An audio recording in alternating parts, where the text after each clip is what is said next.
सभी को नमस्कार। यजत एजुकेशन प्लेटफॉर्म पर आप सभी का स्वागत है। आज हम यूजीसी नेट जेआरएफ एग्जाम जून 2024 से संबंधित जो फर्स्ट पेपर है, पेपर पहला जो है, उससे संबंधित जो महत्वपूर्ण प्रश्न है उन पर विस्तार से चर्चा करेंगे। नेट जेआरएफ के अलावा विभिन्न विश्वविद्यालयों में जो पीएचडी की प्रवेश परीक्षा होती है उसके लिए भी ये जो प्रश्न बोर्ड पर आपको दिखाई दे रहे हैं ये महत्वपूर्ण है। अक्सर जो पहला पेपर होता है सबके लिए कॉमन होता है, उस पेपर में इस तरह से प्रश्न पूछ लिए जाते हैं और ये वही प्रश्न है जो लगातार नेट जेआरएफ की परीक्षा में या विभिन्न विश्वविद्यालयों द्वारा आयोजित पीएचडी प्रवेश परीक्षा है उसमें पूछे गए हैं। तो सबसे पहले पहला प्रश्न है वो है नंबर 1, भारतीय शिक्षा आयोग का अध्यक्ष कौन था? देखिए, भारत में एक तो भारत की जो स्वतंत्रता थी 1947 के बाद शिक्षा से संबंधित आयोग बने थे, लेकिन जब भारत पराधीन था उस समय भी भारतीय शिक्षा से संबंधित जो आयोग बने थे, भारतीय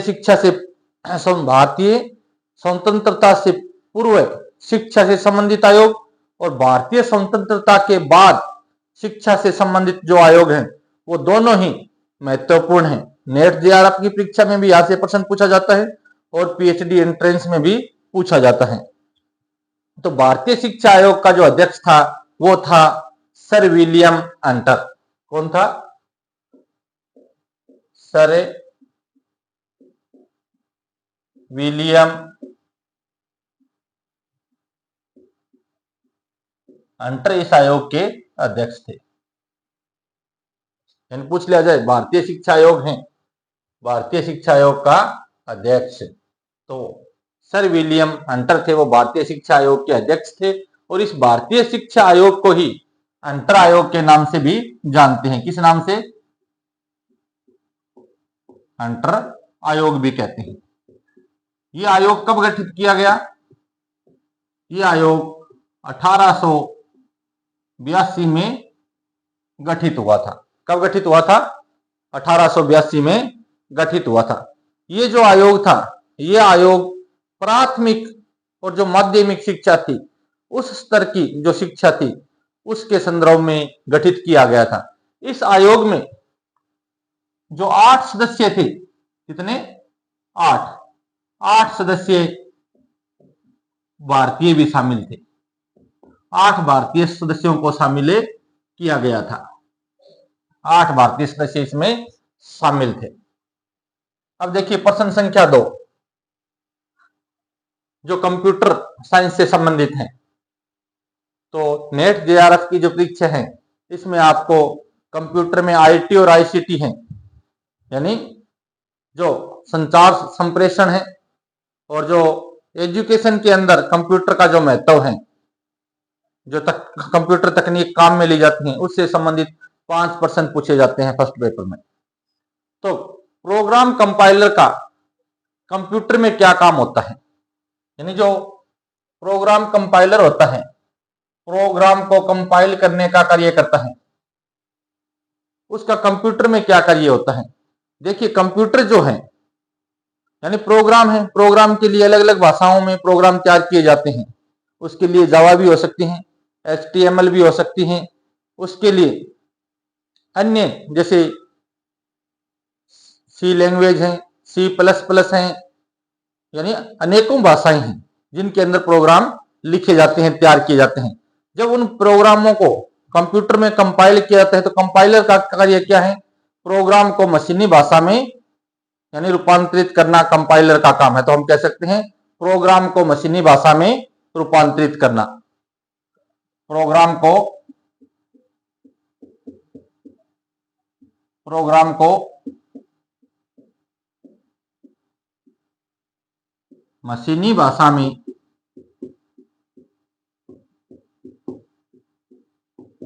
रूपांतरित करने का कार्य कौन करता है? कंपाइलर करता है। क्योंकि कंप्यूटर की अपनी कोई भाषा नहीं होती है। कंप्यूटर मशीनी भाषा पर कार्य करता है और मशीनी भाषा में कंप्यूटर किसको समझता है? 0 और 1 की भाषा को ही समझता है। तो जिस भाषा में प्रोग्राम तैयार किया जाता है, जिस लैंग्वेज में प्रोग्राम तैयार होता है, उस लैंग्वेज को कंपाइलर क्या काम करता है? मशीनी भाषा में बदलने का काम करता है। प्रश्न संख्या 3 देखिए, इंटरनेट किस प्रकार के नेटवर्क पर आधारित है? यानी जो इंटरनेट है वो किस प्रकार के नेटवर्क पर आधारित है? तो नेटवर्क दो प्रकार के होते हैं, एक को तो हम कहते हैं लैन और एक होता है वैन। लैन का अर्थ है लोकल एरिया नेटवर्क और वैन का अर्थ है wide area network. Wide area network. तो इंटरनेट है वो इन दोनों में से किसके सिद्धांत पर कार्य करता है? तो इंटरनेट है वो वेन के सिद्धांत पर कार्य करता है। किसके सिद्धांत पर? वेन के। वेन के सिद्धांत पर कार्य करता है। क्या कहते हैं इसको? Wide area network. Wide area network कहा जाता है वेन को, और लेन को लोकल एरिया नेटवर्क। यानी इसका जो क्षेत्र होता है वो छोटा क्षेत्र होता है, संकुचित क्षेत्र होता है, और इसका जो विस्तार क्षेत्र होता है वो क्या होता है? व्यापक होता है। क्या होता है? व्यापक होता है। कंप्यूटर से संबंधित 4 नंबर क्वेश्चन भी कंप्यूटर से संबंधित है कि जो ईमेल है, यानी हम ईमेल करते हैं, उसमें @ के पहले, यानी जो @ लगाया जाता है उससे पहले वाले नाम को क्या कहते हैं? यानी उससे पहले जो नाम आता है वो नाम क्या कहलाता है? तो वो नाम कहलाता है यूजर आईडी। क्या कहलाता है? यूजर आईडी कहलाता है। क्या कहलाता है? यूजर आईडी कहलाता है। अब देखिए, नेट की परीक्षा के लिए महत्वपूर्ण है, यहां से क्वेश्चन आएगा। ईमेल से एक क्वेश्चन निश्चित आना है। कई बार ये पूछ लिया जाता है कि ईमेल के अंदर जो सीसी है उसका पूरा नाम क्या है? यानी हम किसी को मेल कर रहे हैं, एक व्यक्ति को मेल करने हैं और हमें उस मेल की अन्य प्रतिलिपि कई व्यक्तियों के पास में भेजनी है, तो हम उसका क्या करते हैं? सीसी करते हैं। सीसी का अर्थ क्या है? Carbon copy. क्या है? Carbon copy. यानी मुख्य व्यक्ति के पास में तो हमारा संदेश पहुंचता है और अन्य व्यक्ति जिनका एड्रेस सीसी के अंदर दिया जाता है उनके पास में भी वो प्रतिलिपि कॉपी चली जाती है। तो एक यहां से ये पूछ लिया जाता है कि जो @ लगाया जाता है ईमेल में, उससे पहले वाले नाम को क्या कहते हैं? तो उससे पहले वाले जो भी नाम आता है, जैसे मैंने मेल आईडी बनाई है, @ लगाने से पहले जो भी लिखा वो क्या है? आपकी यूजर आईडी है। और सीसी का मतलब क्या है? Carbon copy. क्या है? Carbon copy. और कई बार पूछ लिया जाता है कि बीसीसी, यानी जैसे आप मेल आईडी देखेंगे तो उसमें एक तो सीसी का ऑप्शन मिलेगा, एक बीसीसी का। बीसीसी का मतलब क्या है? Blind carbon copy. Blind carbon copy.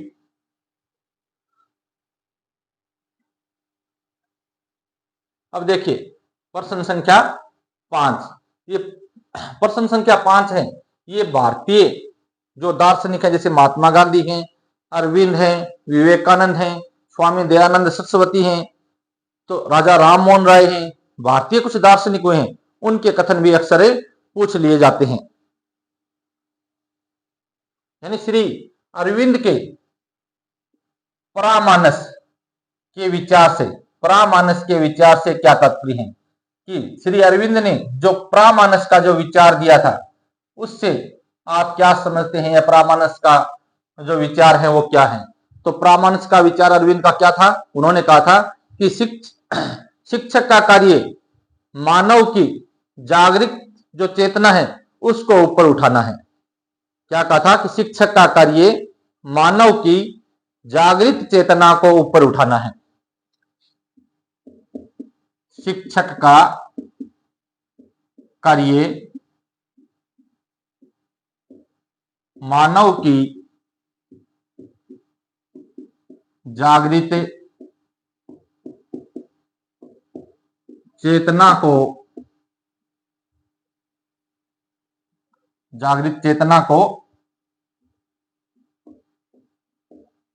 ऊपर उठाना है। जागृत चेतना को ऊपर उठाना है। कई बार सीधा पूछ लिया जाता है कि शिक्षक का कार्य मानव की जागृत चेतना को ऊपर उठाना है, यह कथन किसका है? तो श्री अरविंद का यह कथन है। प्रश्न संख्या 6 देखिए, सरल यादृच्छिक प्रतिचयन जो होता है, सरल यादृच्छिक प्रतिचयन का प्रयोग कहां नहीं किया जाता है? इसका चयन कहां नहीं किया जाता है? अब दो तरह के प्रश्न होते हैं, एक तो किया जाता है और एक नहीं किया जाता है। तो कहां नहीं होगा? जहां विजातीय समग्र हो। क्या हो? विजातीय समग्र हो, यानी जो हमारे पास में चर हैं या डाटा हैं, जो भी हैं, समक हैं, वो क्या हो? जब विजातीय क्या हो? समग्र हो। विजातीय समग्र हो तब नहीं किया जाता। तो किया कहां जाएगा? विजातीय की जगह क्या हो? सहजातीय हो। सहजातीय जब होता है वहां सरल यादृच्छिकरण प्रतिचयन का प्रयोग होता है, लेकिन विजातीय जहां होता है वहां नहीं किया जाता है। प्रश्न संख्या 7 देखिए, किसी प्रतिचयन बटन का प्रमाप विचलन क्या कहलाता है? कि कोई प्रतिचयन बटन है, उस प्रतिचयन बटन का जो प्रमाप विचलन है, उस प्रमाप विचलन को हम क्या कहते हैं? तो उस प्रमाप का जो विचलन है, उस प्रमाप विचलन को हम प्रमाप त्रुटि के नाम से जानते हैं। क्या कहते हैं? प्रमाप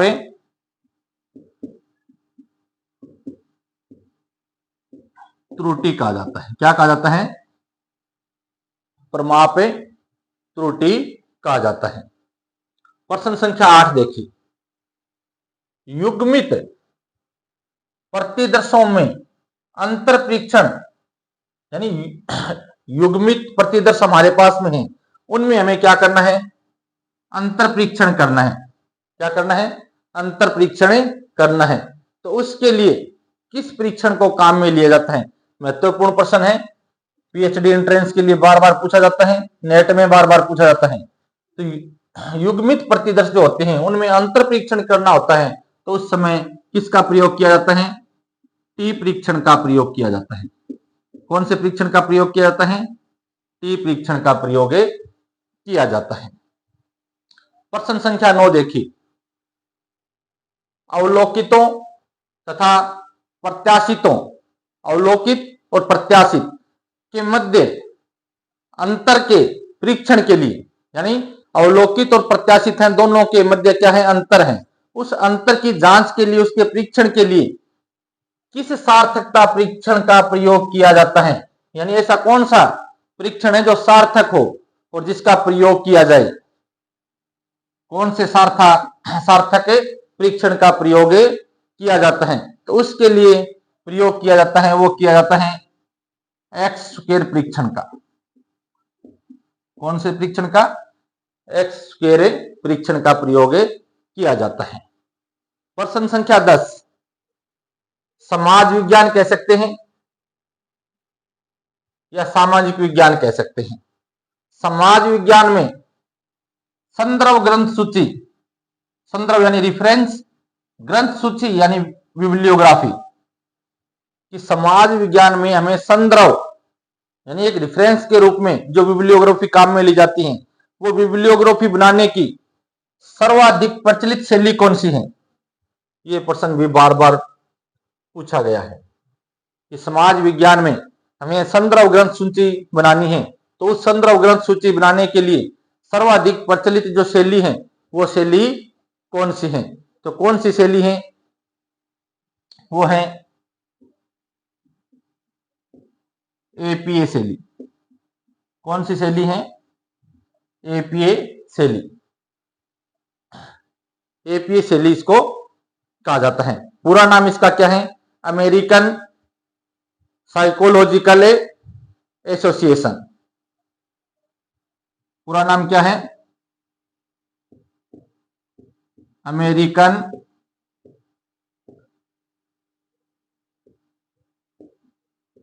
साइकोलॉजिकल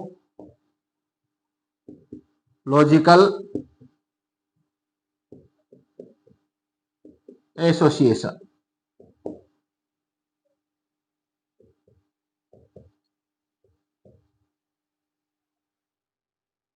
अमेरिकन साइकोलॉजिकल एसोसिएशन इसका पूरा नाम है। ये शैली जब समाज विज्ञान से संबंधित यानी संदर्भ ग्रंथ सूची तैयार की जाती है तो ये सबसे प्रचलित जो शैली है वो एपीए शैली है। अब देखिए प्रश्न संख्या 11, जो सांख्यिकीय विश्लेषण होता है, सांख्यिकीय विश्लेषण उपकरण, सांख्यिकीय विश्लेषण करने के लिए ये उपकरण काम में आता है जिसको एसपीएसएस कहते हैं। क्या कहते हैं? एसपीएसएस कहते हैं। जहां सांख्यिकीय डाटा होते हैं उनका विश्लेषण करने के लिए काम में आने वाला ये क्या एक उपकरण है। तो इस एसपीएसएस का यानी शब्द है, इसका पूरा नाम क्या है? इसका पूरा नाम क्या है?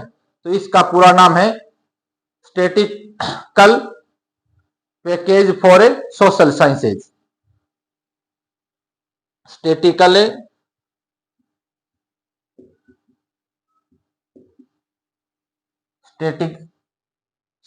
कह सकते हैं या स्टैटिस्टिकल कह सकते हैं। Statistical package, statisticals package for social sciences, package for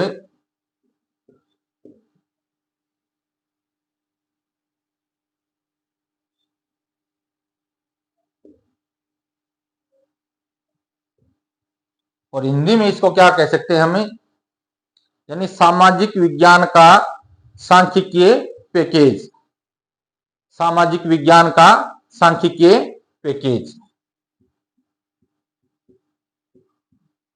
सामाजिक विज्ञान का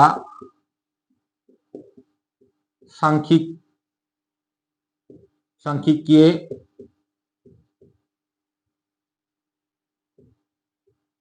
पैकेज। अब इसी से मिलते जुलते नाम और दे दिए जाते हैं तो इसको हमेशा याद रखना, सामाजिक विज्ञान का सांख्यिकीय पैकेज कहा जाता है। अब देखिए प्रकाशन के लिए किसी आर्टिकल की, यानी आपने कोई आर्टिकल लिखा और उस आर्टिकल को आप क्या करना चाहते हो? प्रकाशित करवाना चाहते हो। तो वो आर्टिकल वेद और उत्कृष्ट है या नहीं है, वेद या उत्कृष्टता का आंकलन करने की जो प्रक्रिया है, यानी उसका आंकलन किया जाता है। तो आंकलन करने की जो प्रक्रिया होती है, यानी आपने कोई आर्टिकल लिखा, उस आर्टिकल को आप प्रकाशित करवाना चाहते हो, तो वो आपका आर्टिकल यानी वेद भी होना चाहिए और क्या होना चाहिए? उत्कृष्ट होना चाहिए। तो उसकी जांच करने के लिए, उसका आंकलन करने के लिए जो प्रक्रिया काम में ली जाती है वो प्रक्रिया क्या कहलाती है? तो उसको कहते हैं हम समकक्ष समीक्षा। क्या कहते हैं? हिंदी में तो कहते हैं समकक्ष समीक्षा और अंग्रेजी में कहते हैं इसको प्री रिव्यू। क्या कहते हैं? Pre review. ये क्वेश्चन भी बार बार पूछा जाता है। क्या कहते हैं? Pre review. ये प्री रिव्यू कौन करता है? कि जो शोधार्थी होते हैं, वो शोधार्थी ही, अगर किसी एक शोध करने वाले व्यक्ति ने आर्टिकल लिखा, अब उसकी वैधता या उत्कृष्टता है या नहीं, उसका आंकलन करने के लिए, यानी उसका गाइड या उसका जो सीनियर है या उसका साथ में शोध करने वाला व्यक्ति है, वो उसके लिए उसको क्या करता है? प्री रिव्यू करता है। उसी की क्या की जाती है? समकक्ष समीक्षा की जाती है और समकक्ष समीक्षा होने के बाद उसको प्रकाशित किया जाता है। तो एक बार आप स्क्रीनशॉट लाना चाहो तो स्क्रीनशॉट ले सकते हो।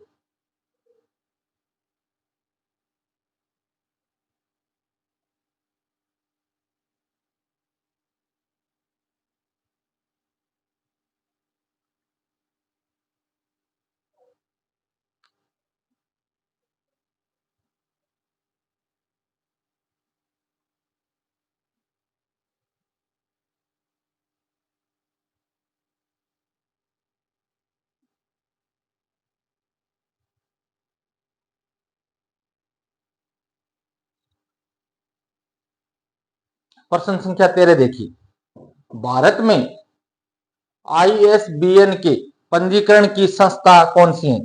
यानी जो ISBN दिया जाता है, क्या दिया जाता है? ISBN नंबर दिया जाता है। उस ISBN नंबर देने वाली या उसको पंजीकृत करने वाली जो संस्था है वो कौन सी है? तो ISBN नंबर देने वाली भारत में जो संस्था है वो है राजा राम मोहन राय नेशनल एजेंसी। कौन सी है? 13वें प्रश्न का उत्तर है भाई राजा राम मोहन राय नेशनल एजेंसी, ये ISBN नंबर प्रदान करती है। अब देखिए, कोई पत्र पत्रिका है या किसी ने कोई पुस्तक लिखी है तो उसको क्या प्रदान किया जाता है? ISBN नंबर प्रदान किया जाता है। और ये ISBN नंबर है, ISBN नंबर है, इनकी शुरुआत कब से होती है?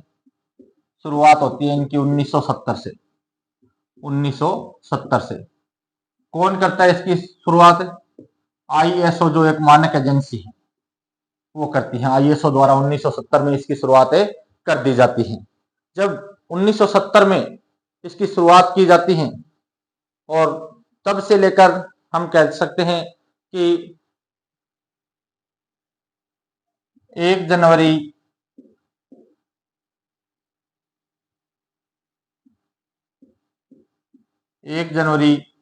2007 से पहले ISBN में जो संख्या थी, यानी डिजिट की जो संख्या थी वो कितनी थी? 10 अंक थे। कितने थे? 10 अंक थे। लेकिन 1 जनवरी 2007 के बाद, 2007 के बाद, या यह पूछ ले वर्तमान में अक्सर पूछा जाता है ये प्रश्न कि ISBN नंबर जो होते हैं उनमें कितने अंकों की संख्या होती है? तो वर्तमान में ISBN नंबर जो है उनमें 13 अंकों की संख्या होती है। कितने अंकों की? 13 अंकों की। आपके पास में कोई बुक है ना, तो उस बुक को देखना और उस बुक के जो पीछे का जो भाग है, उस पीछे के जो भाग हैं उसके ऊपर आपको ISBN नंबर लिखे हुए मिलेंगे। एक बार आप स्क्रीनशॉट लो, मैं देखता हूँ कोई बुक यहाँ रखी हुई है तो उसमें।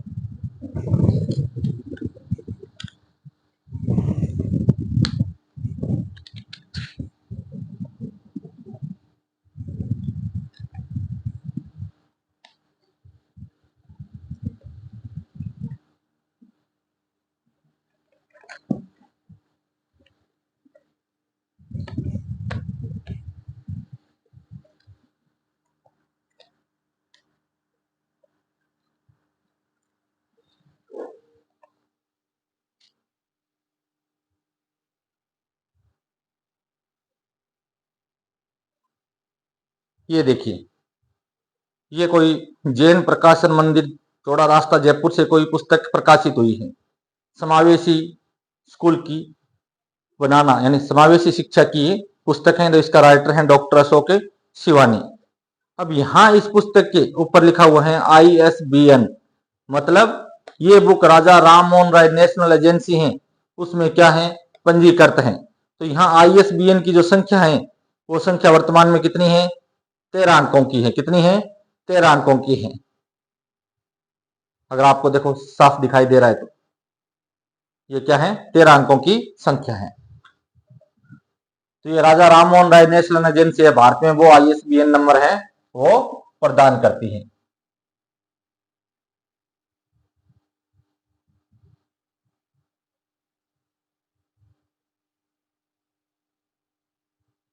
उसके बाद में अब राष्ट्रीय स्तर पर तो ISBN नंबर होते हैं, लेकिन अंतर्राष्ट्रीय स्तर की जो पुस्तकें होती हैं, अंतर्राष्ट्रीय स्तर पर जो पुस्तकें प्रचलित हैं, उन पुस्तकों के लिए जो ISSN नंबर है वो नंबर दिए जाते हैं। कौन से नंबर? ISSN 14 नंबर प्रश्न देखिए, ISSN international standard serial number, international standard serial number. तो ये ISSN है, ये जिसे अंतरराष्ट्रीय मानक पुस्तक संख्या कह सकते हैं। अंतरराष्ट्रीय मानक पुस्तक संख्या, अंतरराष्ट्रीय मानक पुस्तक संख्या। ये अंतरराष्ट्रीय स्तर की जो पत्र पत्रिकाएं होती हैं या धारावाहिक से संबंधित जो सीरियल तैयार किए जाते हैं या अन्य जो ग्रंथ तैयार किए जाते हैं, उनको ISSN नंबर अंतरराष्ट्रीय स्तर पर प्रदान किए जाते हैं। तो इनकी संख्या कितनी होती है? तो इनकी जो संख्या अगर कभी पूछ ली जाए आपसे, तो इनकी 8 अंकों की होती है। 8 अंकों की संख्या होती है। कितनी होती है? 8 अंकों की संख्या होती है। इंटरनेशनल, पूरा नाम क्या है इनका?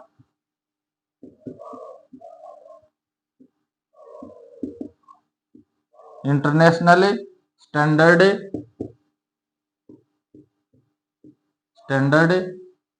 Serial number, international standard serial